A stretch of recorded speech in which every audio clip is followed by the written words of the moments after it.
Raphael, you look like you have a quick rejoinder. No, really not a quick rejoinder. I agree with Charles in terms of, I mean, the process. But remember, the process is both administrative, legal, and political.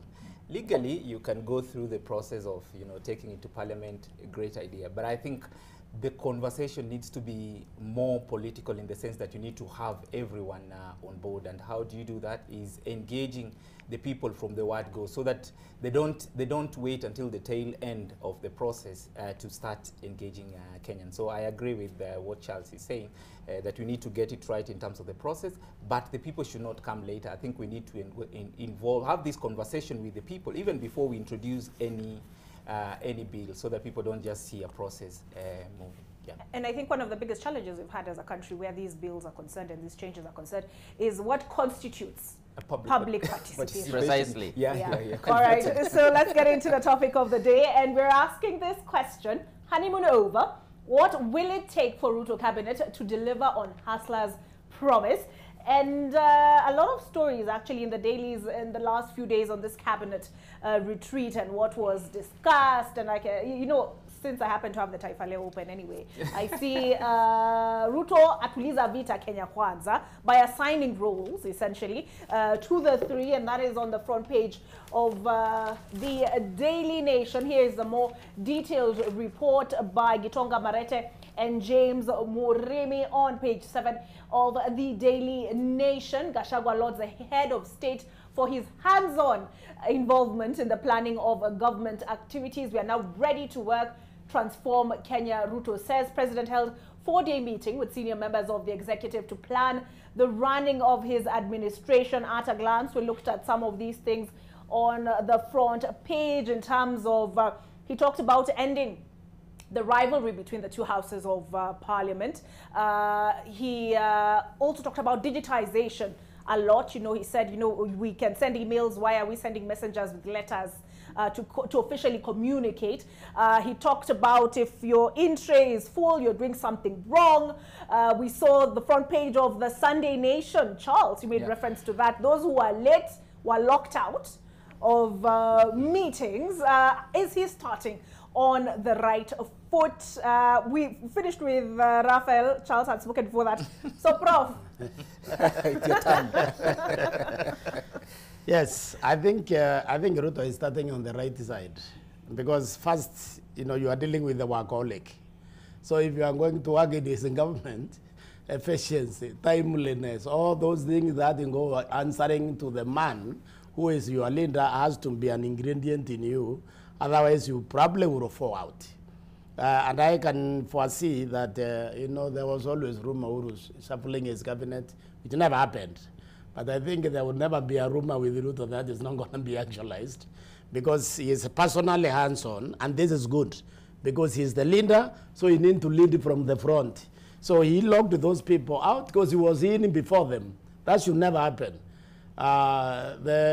Your workers, of course, when you have agreed on time, that is, if everybody should come on 7 o'clock, everybody should be sitting by 7. So I think he is going to work extremely efficiently. But I want to say that efficiency, remember, is not effectiveness. There is a difference here. We used to have a president who was extremely, he used to run around the country with a rungu, okay? And his delivery was wanting. So we need Ruto will have to need to be a little cautious here, less verbose. They are talking a lot, okay? If you contrast this, you can try to contrast this with the Kibaki, because Kibaki was the most, as far as I'm concerned, he is the best president we have produced so far. You can't, it doesn't compare with anyone. And that doesn't mean in judging Ruto, because Ruto is only a few months. I mean, it is 3 months. It's 3 months. 100 days. So, but Kibaki talked very little, but delivered. You understand?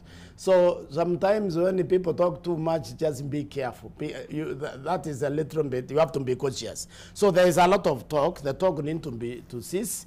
I believe that UNDA will actually accomplish fulfill their promises, because the UNDA promises were actually vague. They were not specific. Once the promises are not specific, they wouldn't be fulfilled. because the only thing they have to do here is to tweak the economy. What scares me, though, is when I look at the new taxes kicking in, if that is not propaganda. You can never grow an economy by taxing it. You just can't. You need to leave disposable income to spur production. You need to allow people space for investment. You need to make it easy for people to compete in business, to have an entry.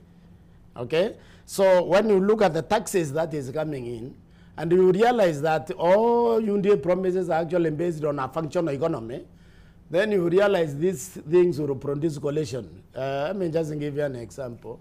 You can't say you want to digitize. You want to make this country an digital center. And then you tax 16% for every digital transaction. There are some taxes that are not supposed to counteract or countermand your objective. Taxes are supposed to support your objective. So when you look at the new taxes, that I don't know how many of you have seen that wheel, 16% capital gains tax from 5% to 15%. That's a very big increment on the capital gains tax. So again, you restrict people investment. You reduce investment spirit. When the taxes move like that, it becomes impossible. So you are reminded of Winston Churchill at one time. He said he is not aware of any country that tax itself to prosperity. So there is two things I think UNDA and the administration need to focus on: reducing governmental waste and fixing the tax regime. Okay. The tax regime is confused. 20% for, is it money, M-Pesa, money from your account transactions. Remember what you are removing with your M-Pesa is money already taxed, which is now in your account. That tax 30%, but you will pay another 20% every time you remove that money. So we need to figure out what exactly do we want to promote.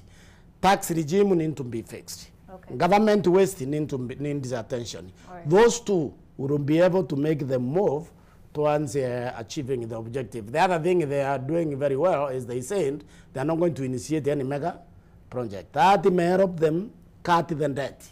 Because once you cut the debt, then you can have some money for investment.